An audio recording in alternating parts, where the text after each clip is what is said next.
Good afternoon to you and welcome to KTN News at 1. My name is Wilson Mburu. Let's start with security matters. Baringo Senator Gideon Moi is asking the government to take full responsibility over the Ndome attacks.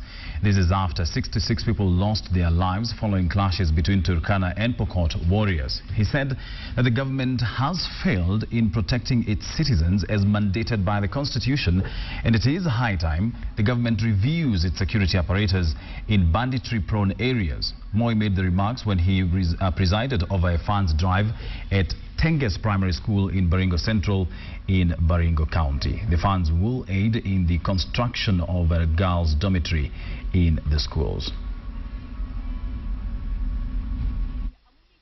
Police JSU camp 25 kilometers iko hapo. Hakuna hata askari moja alitoka.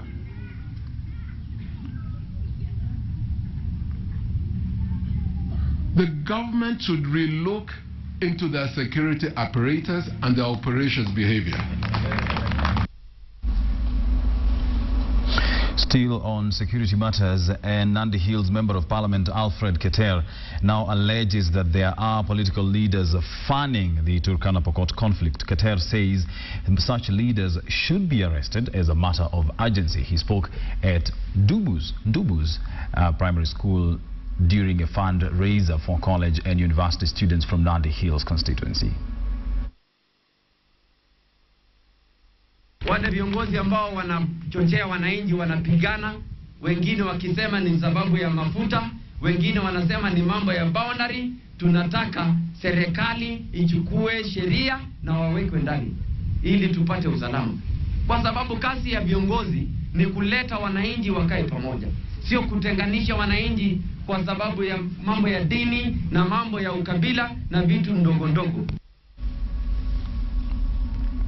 Residents of Samburu East yesterday took to the streets in protest of what they termed as illegal acquisition of their land. They claim the land is being used for military training by the Kenya Defence Forces and the British Army Training Unit. The residents marched to the district officer's office where they presented a memorandum to the National Government Administrator. It was addressed to the President. They demanded that swift action be taken to remove beacons that have been erected by the military officers. This, they alleged, extends the land by 83,300 acres, contrary to the agreement. The piece of land was allocated to the military by the then President Jomo Kenyatta for training purposes in a Gazette notice dated 31st October 1977. However, former area councillor Stanley Lenyakopiro, who was authorized to allocate the land, said that the military is illegally extending their training ground without even consulting the local community. Wamefanya madhara, hamna mradi hata mmoja, hata kupaka rangi.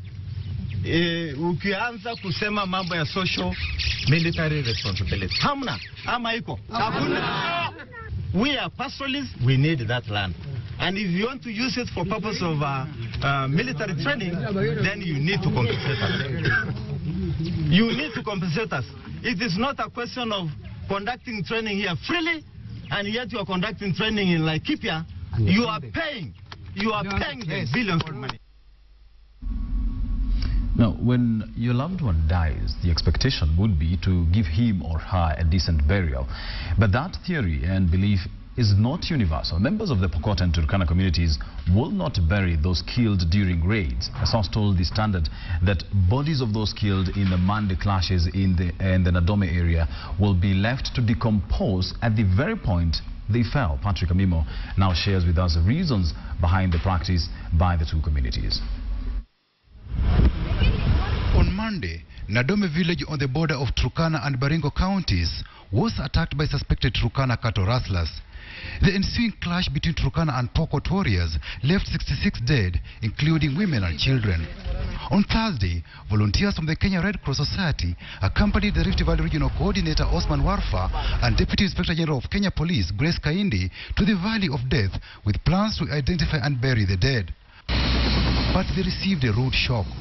Gunny bags and several kits that the team had stuffed into a Kenya Wildlife Service chopper at Chemolingot in anticipation of disposing the dead could not be removed from the chopper after it landed at Ndome.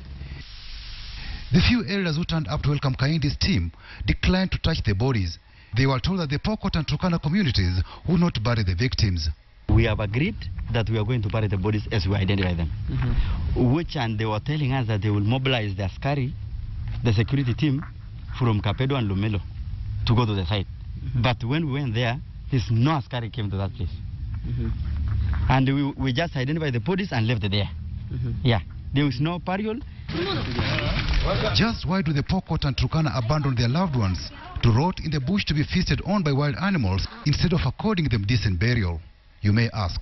Carlos Kapkoita, a Pokot elder conversant with a unique culture, told the Standard that those who die during war become heroes and heroines of the community. Bodies of those killed by the enemy are left to rot and be consumed by wild animals, following belief that the evil spirit with which they were fallen will return to haunt their assailants and their kin until it wipes them out. Families who lose their kin have their heads clean-shaven and kept in seclusion until the day a new moon is sighted. The seclusion is meant to tempt the evil spirit that befell their kin from spreading to other villages. A cleansing ceremony where animals are slaughtered to cast away demons will then be done for all villages affected by the killings 3 days after the moon emerges. After these, villagers can resume their normal grazing activities, for a new life has begun. Almost a week after the killings, the uncollected 66 bodies are first decomposed from high temperatures and may be consumed by hyenas and other wild animals, including vultures. The arrangement that is here, the county government will do the burials. And we have given out the body bags, ready for those burials to be carried out. On Thursday, Baringo County Governor Benjamin Cheboy told the media he had not received any official communication on government's directive to bury the Nadome massacre victims. Interestingly, the Turkana share almost similar beliefs with their Pokot neighbors on burying the dead. Turkanas do not bury people killed in raids. They believe doing so would bring bad luck to the community and invite more attacks. Consequently, the community leave their dead to decompose where they fell. Patrick Amimo, KTN. Let's go to politics now. President Uhuru Kenyatta and his deputy William Ruto are expected to address a rally in Bomet this afternoon in what is seen as a move by the Jubilee administration to consolidate support in the South Rift. This is seen as a bid to counter a resurgence of KANU that of late has been making political inroads in that region. Area Governor Isaac Ruto has publicly fallen out of favor with the deputy president and has been associated with KANU's Baringo Senator Gideon Moi and Secretary General Nick Salat. Already there is heightened security ahead of the rally with heavy police presence at the venue of the rally. It will be President Kenyatta's first visit to the county since taking office in 2013. The region overwhelmingly voted for him in the general election. The deputy president and the Bomet governor have been at loggerheads with the governor, claiming that the deputy president has sponsored a campaign to impeach him. The president's tour comes barely 2 weeks after 9 Bomet-nominated members of county assembly were sacked by URP over their alleged lack of loyalty and indiscipline.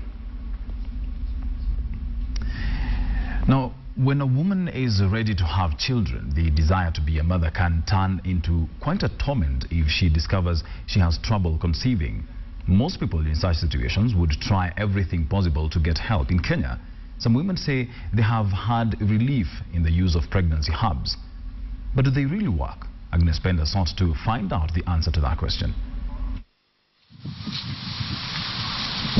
Janet Papa is the first to arrive at Christina's homestead. Many more pregnant women are expected to visit Christina. Any day is clinic day for women like Janet in Angorai, Teso. And this is the norm. Christina is the village midwife and non-herbalist. This is the second pregnancy that has seen Janet visit Christina for a dose of some herbs since she has not been well. For Janet, it is through Christina's herbs that she was able to conceive twice.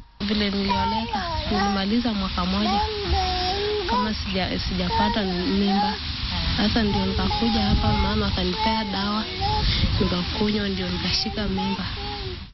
For Mama Christina, as she is known, hers is not just a clinic. The herbs, she says, are famed for helping women throughout pregnancy and delivery.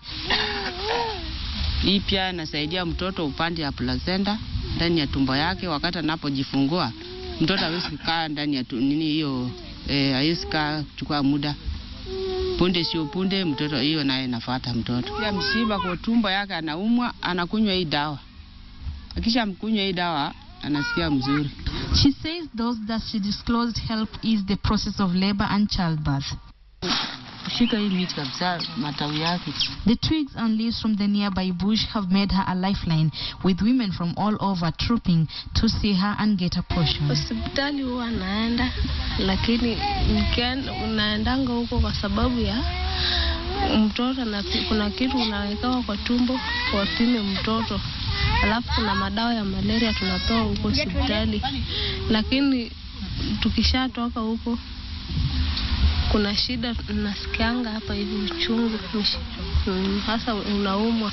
Hasa hiyo uchungu inabidi lazima nikuja hapa kwa mama anipe dawa yake hiyo ya kienyeji nikunywe, alafu na hiyo dawa ya kuosha mtoto kwa tumbo akuwe mzuri.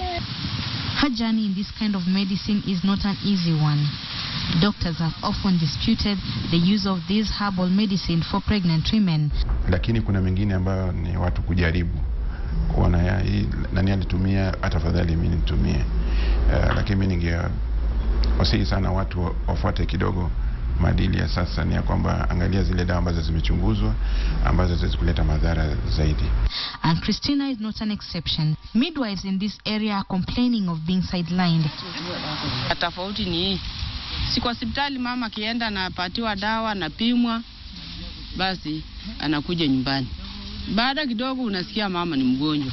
Sasa mimi nikisikia mama nasikia tumbo yake nauma, kazi yangu ni kupeana dawa. Baada ya siku 2-3 mimi nafuata kuangalia yeye. Nikiuliza huko aje, nasema mama nimepona. However, social workers and medics still insist on modern day medicine.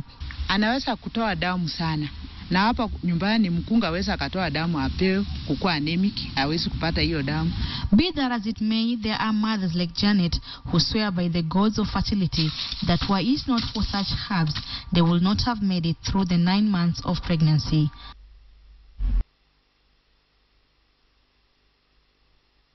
Watching KTN Weekend at 1. Burundi's president has registered to run for a third term, defying protesters who have taken to the streets over his bid to stay in office. Deadly protests have hit the nation since last month after President Pierre Nkurunziza seeks to extend his 10-year rule. The president has a 2-term limit as part of an agreement that helped end Burundi's ethnic civil war. Critics say his planned run violates the constitution. East African leaders will hold an emergency meeting to discuss the crisis in Tanzania on May 13th. More than 18 people have been killed in Burundi since the start of clashes between police and protesters over President Pierre Nkurunziza's bid for a third term in power, which opposition parties say is unconstitutional. For 2 weeks, violence has been escalating in the Burundian capital of Bujumbura after incumbent President Pierre Nkurunziza announced he would run in upcoming presidential elections for a third term.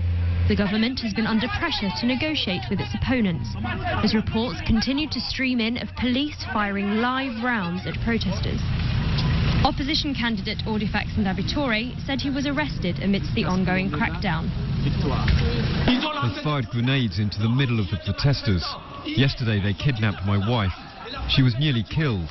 Yesterday they shot a child in the back. What is this? What kind of police? Critics say the president's candidacy violates the constitution and a peace deal that ended the civil war in 2006.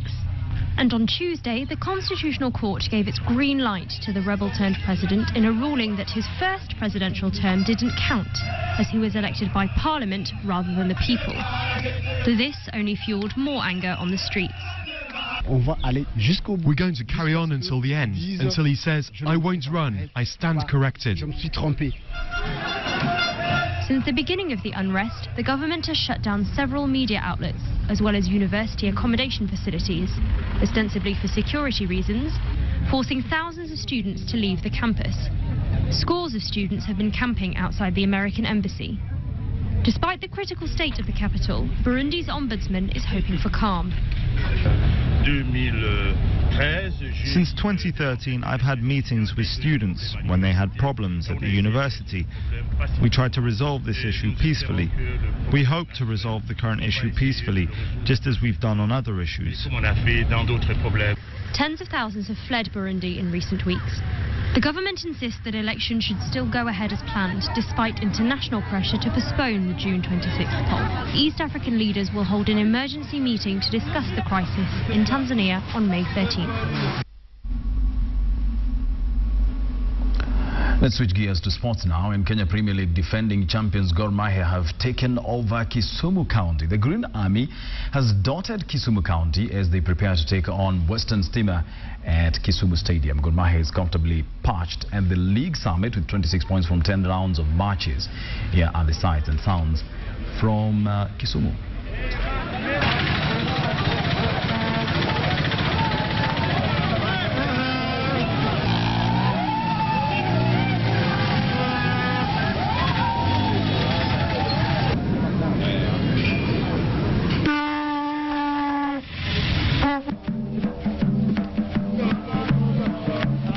Leo itakuwa poa cause watu wa Western Stima wako kwa Kisumu Stadium. Leo lazima Stima itakuwa switched off with Kogalo. Tuko na hakika Kogalo anaenda kuwin hii game. Tunaenda kuwin game 2 CAF bila kitu hapo. Well, that does it for KTN's Weekend at 1. My name is Wilson Buru. I hope you're having yourself a fantastic afternoon. To all mothers out there, happy Mother's Day. Do join us tonight. Checkpoint, mock the week. Don't you dare miss it. Enjoy the rest of your viewing. Good day.